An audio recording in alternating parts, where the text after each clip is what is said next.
if you have guests coming over, you can already have everything prepped in your fridge, ready to go. So I went ahead and prepped caramelized onions. This is a delicious topping for this burger. What's so cool about truffles is they have this really earthy flavor. So they need something to just kind of balance it out, and the sweetness from caramelized onions make this so delicious. And I put a lot of other sweet elements in this that you're gonna see as well. So the next thing that I do is a truffle mayo. So I just take regular mayo, or you can make your own aioli. It's just kind of up to you. I do both. If I'm short on time, I just use regular mayo out of the jar. And then I mix it with a little bit of truffle oil and a little bit of honey, just a dash, just to kind of emphasize that sweet flavor. So we've got our buns cooking here, and you just want to get a nice char on that, because I really love a slider that has that nice char on the bun. It just makes it better. Okay, so that was the second element and the first element. You saw that, super easy. It's all done, ready to go, ready to be built. All we have to do now is build our burgers.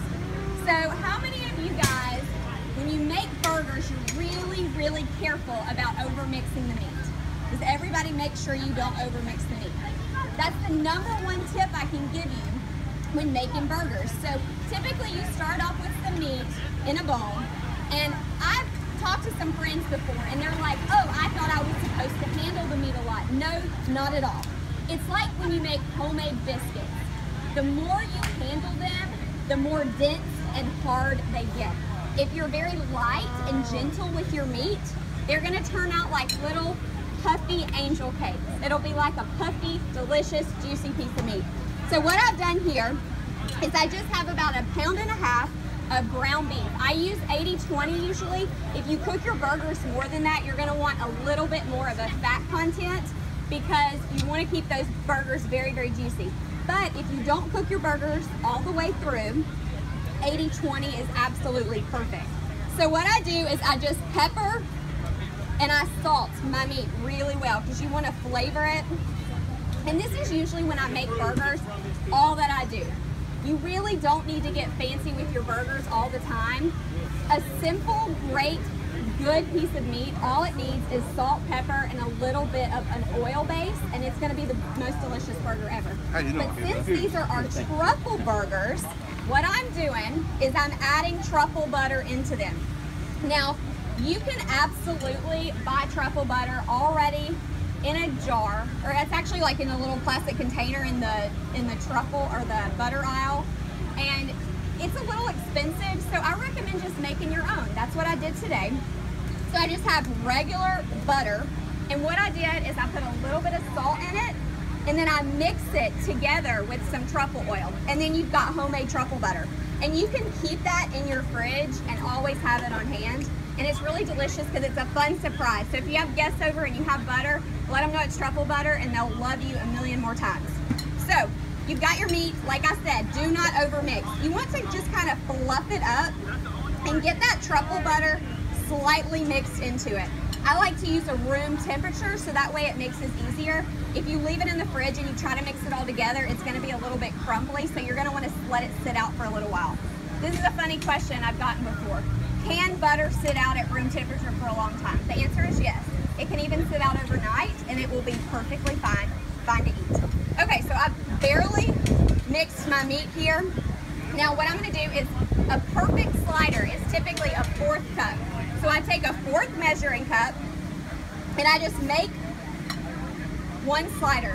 Like I said, you don't want to handle it a lot. You want to barely, lightly pat it down. I think that may be a little too much. Barely, lightly pat it down. And another secret, who's heard of the thumb trick? Does everybody do this? Yes.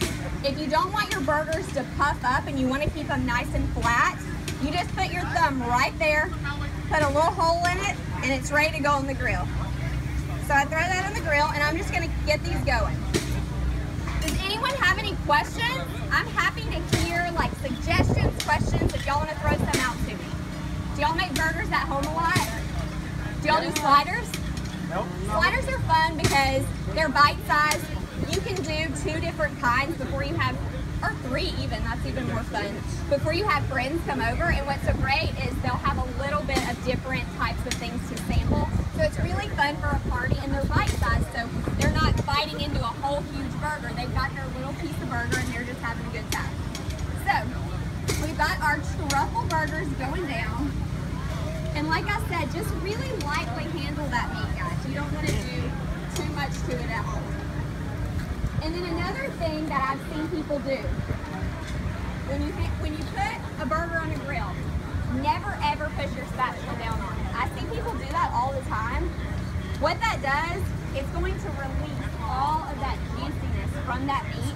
You don't want that to happen. You want to keep all of that in there. So make sure that when you put the burger down, you just leave it alone and don't touch it. So I'm just going to finish these up. So caramelized onions, I want to talk to y'all about that for a second. Has anyone ever made those at their house, caramelized onions? They're delicious, right? And you don't have to do anything to them. And what I say is like, an onion is a perfect condiment to anything because onions are cheap. You like onions? Y'all are onion fans. I'm a huge onion fan. I love them. I could eat a red onion raw, to be honest. I know. It does not make the people around me happy getting in my face, but you know, I like it. Right. Sorry. Oh, really? Oh my goodness. Y'all hear that? She said she had a roommate that used to eat them like apples. I probably could. My husband hates red onions. So when I cook anything with red onions, I have to make mine with the red onions and his without the red onions. Okay, so let's see here. I've got about 8 buns here. I think I'm 2, 4, 6, 8. Yeah, so I got about 8 buns. I think I'm good here. Okay, so here's what I'm gonna do. Those just went on the grill. So I'm gonna let them go for about 2 minutes. You wanna check and see if your grill is hot enough. I usually do mine at medium high or just high heat because they cook very, very quick the hotter your grill is, obviously. So I'm just gonna let those go for a minute. And then the second thing that I'm going to do here is I'm gonna add some cheese to them. And then, actually, I gotta wait till I flip them. Let me flip them first. Let me let them go a minute. I'm kind of getting ahead of myself. I'm hoping I'm not boring you guys. Are y'all having fun? You're gonna love these burgers. They are well worth waiting around and watching this demo, I promise. Uh-oh, I just got lost one. I'm gonna have to make another one.